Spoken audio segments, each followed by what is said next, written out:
There are two primary ways of communicating with beings of higher consciousness. One is through astral projection, where you leave your physical body and communicate to them in person. As much as I'd love to break into astral travel right now, we have to save that for later. The other method involves having a being come to Earth and communicate through a trained person, and this is called channeling.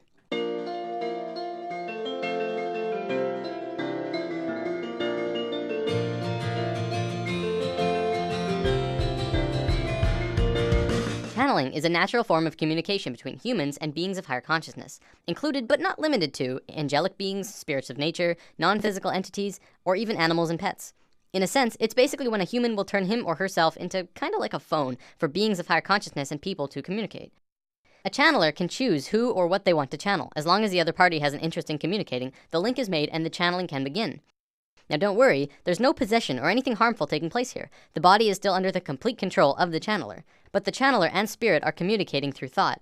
Messages are communicated on levels of emotion and thought rather than spoken word. The channeler will then decipher what the spirit tells him into human language. Contrary to popular belief, entities do not generally use human languages because it is considered awkward and clumsy.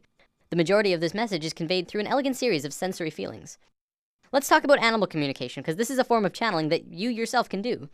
Channeling pets is one of the easiest forms of this art. Pets, of course, do not use human language, but they have a strong desire to communicate with humans. A small disclaimer, if you're planning on trying this, it's also helpful to charge your third eye chakra, as we talked about in lesson 2. It will assist with your mental connection to them. You'll want to practice on a family pet before taking a leap to anything else. A cat or dog who is familiar with you is the best choice to begin. Cats are a tad more difficult because they tend to pick and choose what they want to listen to. A family dog can be easier as they are pack animals and will be more apt to tune in to the leader of the pack, which is you. So let's go over some of the basic steps to do this. Start by taking your dog into a quiet room. Sit on the floor next to him, or if he's allowed on the couch or bed, have him sit next to you. Pet him in his favorite spot until he's settled in. Then start talking quietly to him in a loving tone. Find one short sentence or word and use it over and over. You could say, hey there sweetie, or okay buddy. Let's just call this your key phrase. When you've gone over your key phrase 10 times or so, close your eyes and be silent. Stop petting him and begin to form a picture in your mind of what you want him to know. You may have to practice visualizations if you haven't ever done this before. After the picture is formed and clear, float the image out of your forehead where your third eye is located and into your dog's head directly between the eyes. Once you've done this, speak the key phrase again one more time and float the image again into his head. Keep doing this until he either leaves to get up or puts his head on your lap.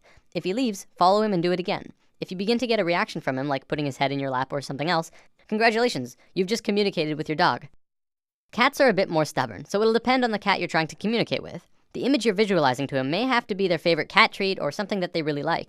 If they're especially loving snuggle cats, then that's all the better. Use the same directions with the dog though, and who knows, you could be talking with them in no time. If you have smaller animals like avians and reptiles, you have to remember that the animal has a smaller brain. The reception of pictures is apt to be slower and take longer. Remember, practice and patience is crucial to learning to do this. You'll probably start with minimal results, but if you're persistent, you will not only master the family pet chat, but other animals around you, like your friends' pets or pets in the car barking at you as you walk by and so on. One big question that everyone has around now, well, do they talk back? Yeah, they do. I communicate with my cat Toonie and he always tells me what he wants, whether it's food, water, or to go outside. I've actually read that horses are really good at communication as well. In an article I'll be posting in the comments of this video, a woman said that one time she had a horse specifically ask for a green apple, not a red one. Had to be green. Of course, she immediately got one and gave it to her, and they started communicating more. I know what you're probably thinking. Well, don't I have to be psychic to do this? Well, yes, but everyone is psychic, but most people don't really realize it. There's a gland in the brain called the pineal gland, which scientists have actually labeled the psychic gland. Through charging your third eye chakra, you begin to activate the pineal gland and your psychic connection can begin. Just remember to release the concept that you'll hear words and allow yourself to feel into your animal friend. So now we understand how to channel beings of lower consciousness, animals. For beings of higher consciousness, it's essentially the same thing, only reversed. In this scenario, we are like the animal and we are communicating with beings who know and understand far more than we do. There are a plethora of channelings on the web that you can find. Some are really helpful, enlightening, and perceptive, and others are, well, not. It's important that when you're listening to or reading channelings, that you use discernment with what you're listening to. For the most part, you have no idea who or what is being channeled, and the only way you can really truly tell is through listening to what they are saying and finding truth in their words. If what is being said feels right, then go with that flow. If it does not, then you don't have to subject yourself to it. The final decision will have to come from you, though. Everyone channels differently as well. Sometimes channelings are quite boring, as the channeler will just lay down and connect internally and just let the information fly. Other times, the connection between the beings is stronger, and they'll walk around the room and talk and be quite lively. Then there's people like this.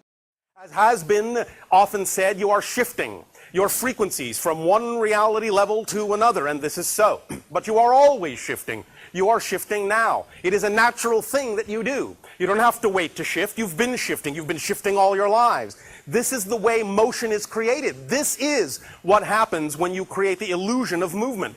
The only way to create the illusion of movement is to actually shift from parallel reality to parallel reality that's slightly different than the reality you were in before.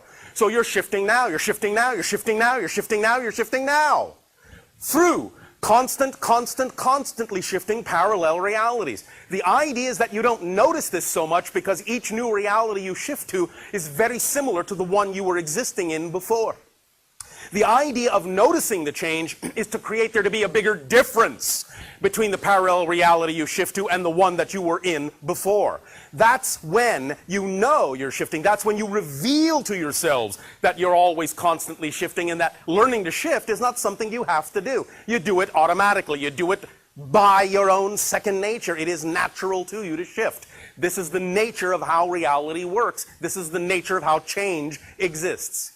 So the question is not, can you shift? The question is, what will you shift to?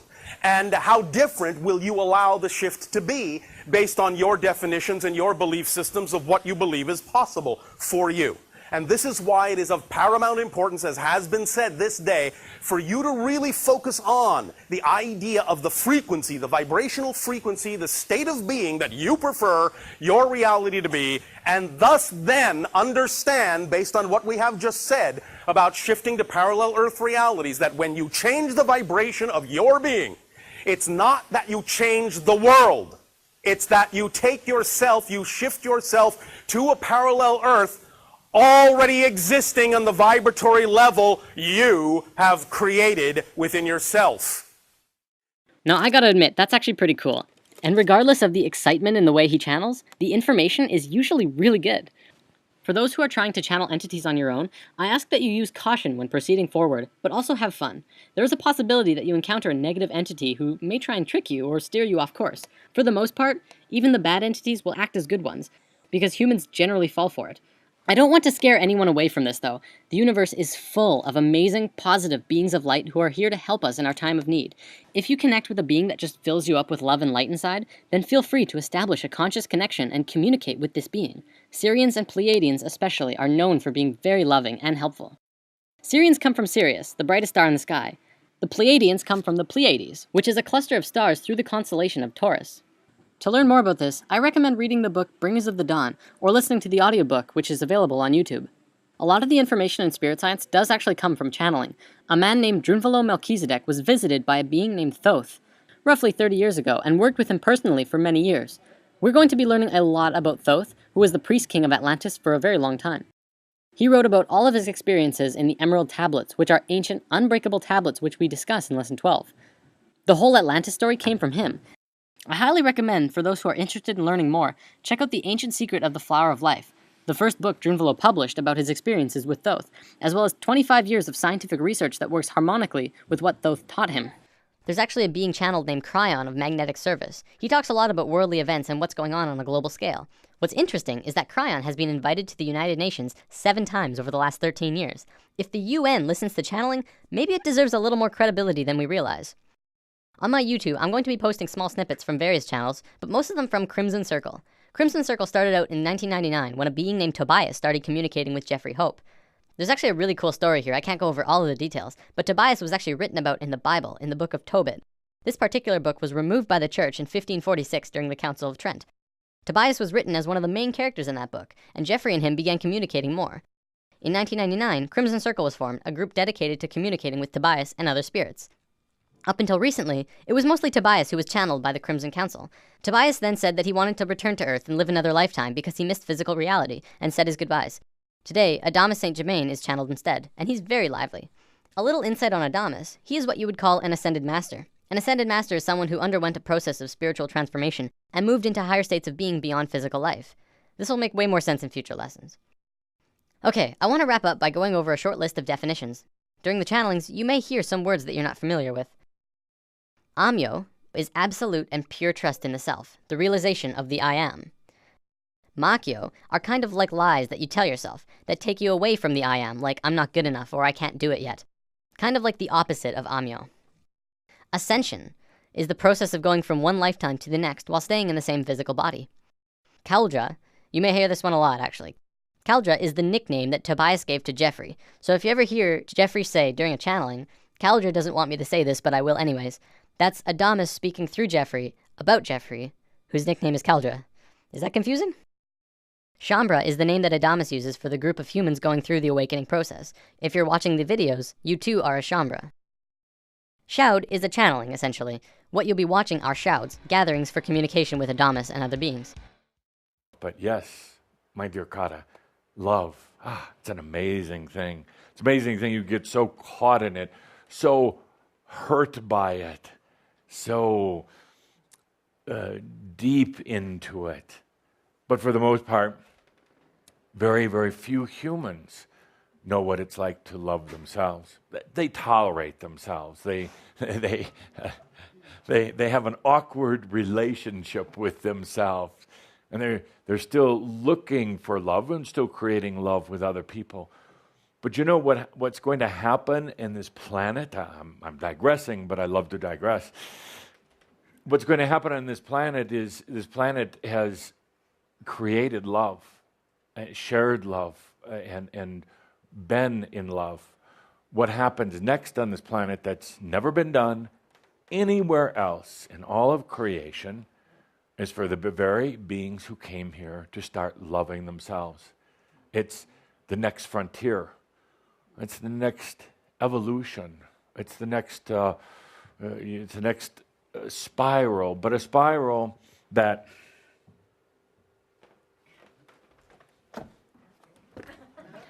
Oh my, no markers? Oh. not that I'm so demanding. A simple cup of coffee, a marker is all I need to keep me happy. So you could say that your experiences have been like a big spiral and continuing to expand, continuing to experience and to share all that. But funny thing happens at a certain point in this awakening that you're going through. The spiral comes back into itself. And then you would have to create a hologram. You can't write it on the board like this, but you go through like a doorway into yourself.